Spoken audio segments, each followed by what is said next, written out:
In 1982, the first He-Man board game got released. Let's take a look at it, and was it really all that fun? Welcome back to the Junkman, everybody. It's me, the Junkman, coming back at you with another video. And today is kind of a story time video, if you will. Some of you guys like it when I reach back into my past and tell you about some things I remember growing up. But we're also going to look at what I'm talking about here, and that is a He-Man board game that was released in 1984. This was a pop-up game, and kind of like a 3D game that was a board game. It wasn't just a flat board. It was pretty awesome. Now, when I first heard about this game, it wasn't on a commercial. It wasn't seen at a toy store. Nope. It was on the back of those comics that came with the Star Wars. Came with the He-Man figures. And I think it was only Series 1 where on the back of these comics they would have an ad for other He-Man toys you could buy. I can remember a comic book series you could pick up and this 3D board game. To be honest with you, I never read these comics. Never read any of those comics. Did look at all the pictures, but I don't think I ever sat down and read those comics that came with toys. I was too excited to play with the toys, and I probably lost that comic book pretty soon. But I can remember looking at the back of the comic book and seeing this ad for this board game. It wasn't a very good looking ad. It wasn't a color picture or anything. I just loved because it was 3D board game, and I was really into 3D. I didn't really see much. I mean, I saw Gorilla at Large because I went to the Jiffy Lube in town to get my free 3D glasses when they showed it on a Saturday evening. And once a year they would have something around 7 o'clock on your local station that showed 3D movies. Creature from the Black Lagoon in 3D, some John Wayne movie in 3D, Haldo or something I think it was called. Most people remember Gorilla at Large. And then, you know, there was 3D movies coming back out around that same time. Maybe a year later, you had Jaws 3D and you had Friday the 13th 3D. So I was really into 3D. I even had those 3D comic books. You've heard me talk about those. I would even draw my own 3D stuff. I would take a red crayon and a blue crayon and design my own 3D. It never would have worked as good, but it worked a little bit. But anyway, let's get back talking about this board game. I saw the back of the ad, and I wanted this board game. I remember telling my grandma, because my grandma spoiled me and my brother and sister, and where we wanted something, that's who we went to first, because parents make you wait till Christmas or birthday. Ugh, don't got time for that. By that time, every kid in the school might have had it, and then it would have been no fun to have. So I can remember us going looking for it, you know, at the normal stops back in the 80s, Zayres, Kmart. That was about it. Sometimes Sears did sell toys. I can remember getting my first Indiana Jones toys at a Sears, but we didn't really have much option except for those right there. And I never saw this board game. Didn't know how to get it. I would ask some friends or tell some friends about it. No one even knew what I was talking about or even cared. So I put it out of my mind. Christmas came. In the back of my mind, I hope my parents or Santa Claus would get it for me. You know, Santa Claus can find anything. If not, he can get some of those little midgets to make it for him. Oh, I'm not supposed to say that, I don't think. He can get some of those little guys to make it for him. So, Christmas came. I didn't get my He-Man 3D board game. Which was funny because I kind of put it out of my mind. It was like, I might get it, I didn't want it as much. So after Christmas, I wasn't disappointed. I was just thinking, man, would have been nice to get that. Then went over to my friend's house. I've talked about him before. Boyd, this was my friend. We were best friends, not because we had so much in common, mostly because of convenience. He lived right across the street, went to the same school, so without a doubt we would become best friends. To be honest with you, if someone else cooler in the neighborhood moved in close to my house and went to the same school, he would have become my best friend overnight. And Boyd would probably tell you the same thing also. We were friends out of convenience, but we were friends. We just didn't have a lot in common. I mean, we did have a lot. Let me take that back. We had a lot of stuff in common, but he had a different interest than I did. Sundays, he would go to Sunday school on purpose. Actually look forward to going to Sunday school. And he would play minor league sports, you know, t-ball. Well, not t-ball. Little league, I guess you call it. And I just wasn't into any of that. I wasn't going to church, and I sure wasn't going to go play with balls.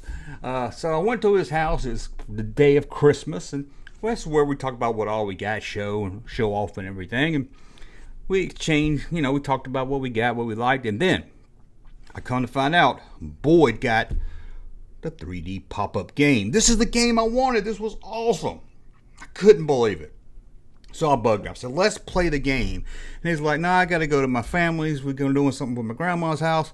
So I went home bored not to play the game. And it would take us probably about a week before I could get back to his house and play that game. Everybody was busy. It was Christmas time, but we finally got to play it. I can remember him putting up the board in his room, and we set it all up, and this was a pretty cool board. Again, it was 3D, had Castle Grayskull and He-Man on it.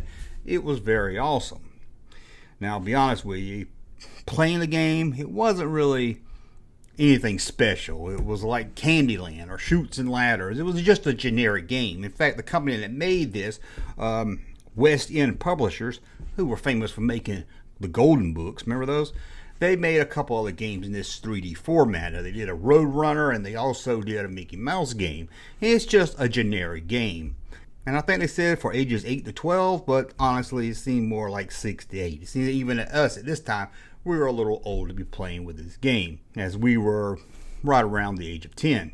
And I'm going to try to tell you now the basics of the game out of memory. Out of memory. Let me try to tell you the basics of this game. You can tell me in the comments, oh, Junkman, that's not how you played it.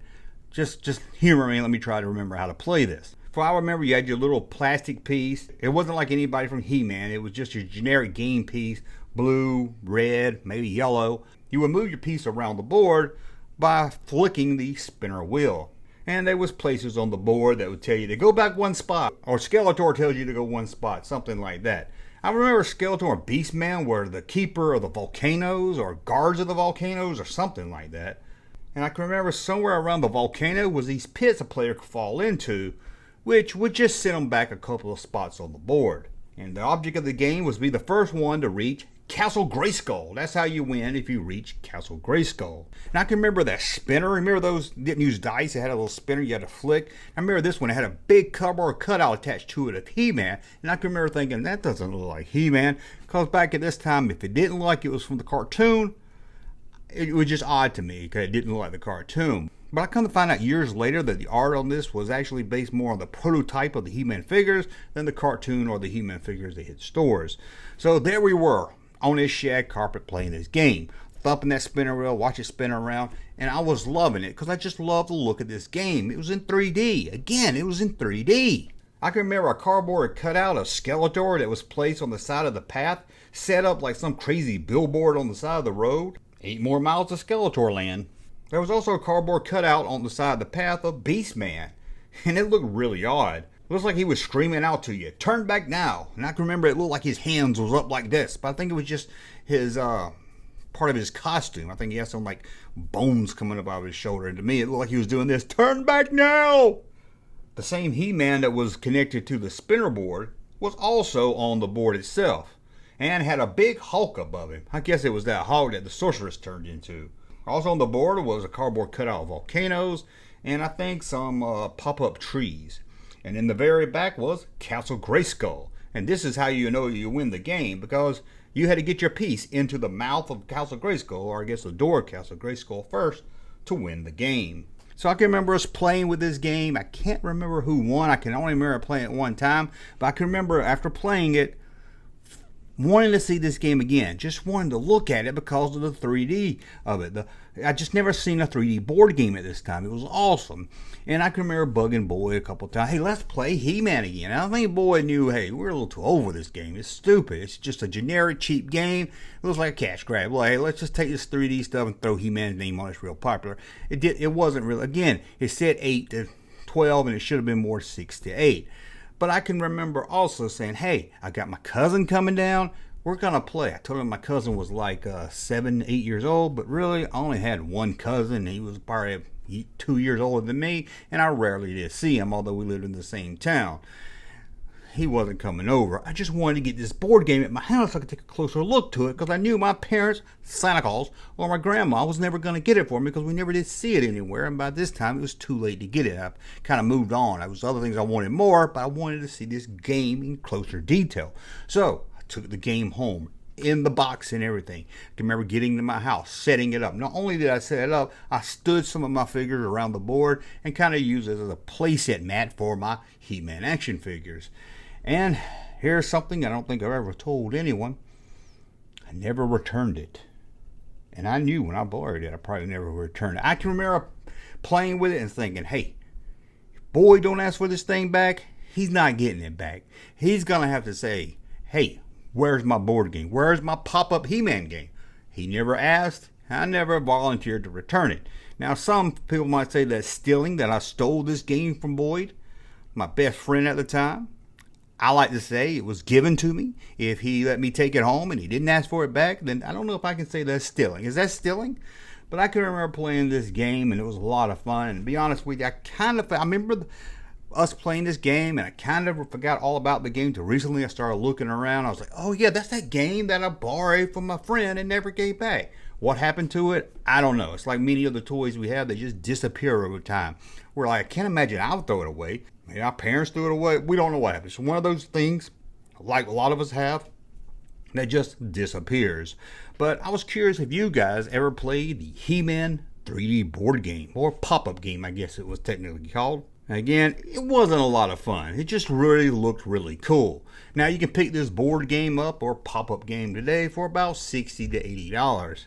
Not a crazy price, but not dirt cheap either. And maybe some of you don't even remember this game, because I swear I didn't ever see this thing at stores. I don't know how popular it was, at least in my area. Like I said, we didn't have many stores to go to. We only had one Zayres and one Kmart and like I said, Sears at the mall. But I never saw this thing. I never saw this board game at any store. And I don't even know anyone that ever had it except for Boyd, who then I had it. But anyway, let me know if you had this game, if you thought it was a lot of fun, if you're like, man, that game's fun. Junkman should go on eBay and buy one and play it on a live stream.